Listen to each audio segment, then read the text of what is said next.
Hey everybody, I just would like to make a video about killers, villains, and the ill-tempered in general, and why we like them. There's always that part of us as human beings that wants to go against the average status quo among all countries. There's always that part of us that says fuck the law, fuck rules, and fuck what other people value. I'm going to go for what I value and what pleases me right now. There's always that nature and it's not always the animal nature that I'm speaking of. The animal nature is very prevalent as well, but it's the nature that is naturally conflicting with the nature of everyone else. A self, a glorification, an ego glorification that exists in us despite even the most humble and loving person's desire to be in union with everyone else. The villain in most, let's go with movies. The villain in most movies has a philosophy. The villain has his or her own understanding of events and what is the justice that should come from what other people do. And the justice of villains is still reasonable through their own system. They can convince people. They can convince, especially the average person, especially someone who is very ideological, even that their point of view is right based on a specific set of variables. Villains in movies, just to use the same example, always have a motivation based on one main thing. It's always one main thing in movies because it's the easiest to revolve a story around a single motivation.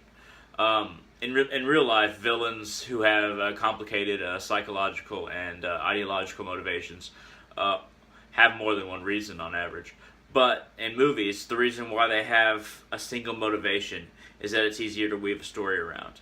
And, it still occurs in real life that villains who we catch and who aren't still at large or never found out, they still have a singular idea about why they're doing what they're doing.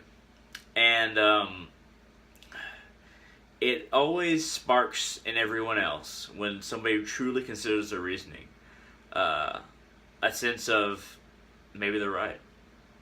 Maybe the system didn't need to be distorted in this way. Maybe the system needed to be introduced to this chaos in order for it to change, in order for it to evolve. That's the only reason why anything evolves, is that it's introduced to a new factor of change, a new upset of the established order. And that's why animals evolve, that's why people evolve, that's why new religions and new political ideas are introduced, is because it's the chaos of a necessity at a time that brings about a new state of ideas, a new introduction of what could be, a new hope. Sometimes the worst things in the world are done because there's a hope for something better than we were.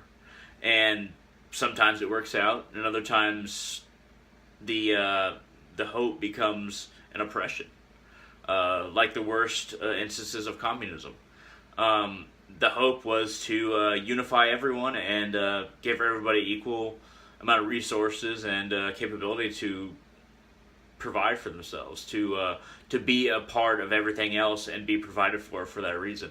But in many very extremely communist countries, it turns out that you end up serving the state just as if you would have served capitalism, just as if you would have served a dictator of a different kind, of a different shape and color.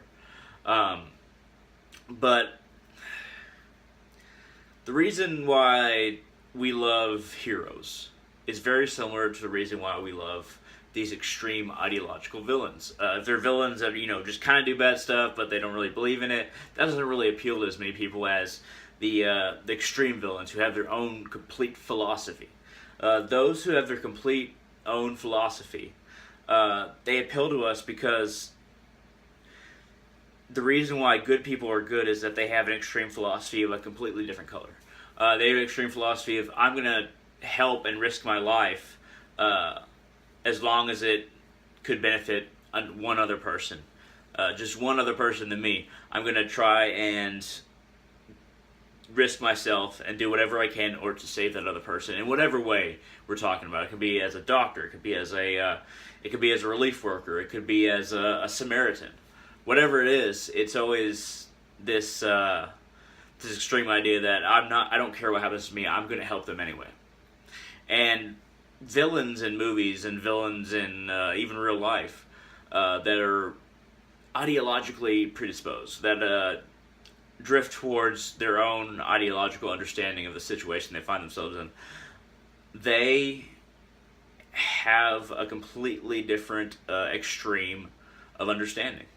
But they do have the same intensity and extremity of their understanding. Their understanding is so extreme that they actually need a hero to balance them out. And then the people who agree with the villain, whether in movies or in real life, they believe that they're the hero. And then on the other extreme, the hero that most people would call a hero is actually the villain. Because these two extremes are polar opposite, and they require each other to pull in opposite directions in order for any kind of balance to take place. For any kind of stability and creation to exist, there must be a counterbalance to every force. That's why the extreme heroes who will risk everything for anyone always have that recklessness about them, that the basic instinct for survival is absent, whereas their desire to be something that they have imagined is very, very present. The same is true with villains, but for villains, it's an understanding that some people don't matter, and some people need to go in order for there to be a peace, in order for there to be a balance.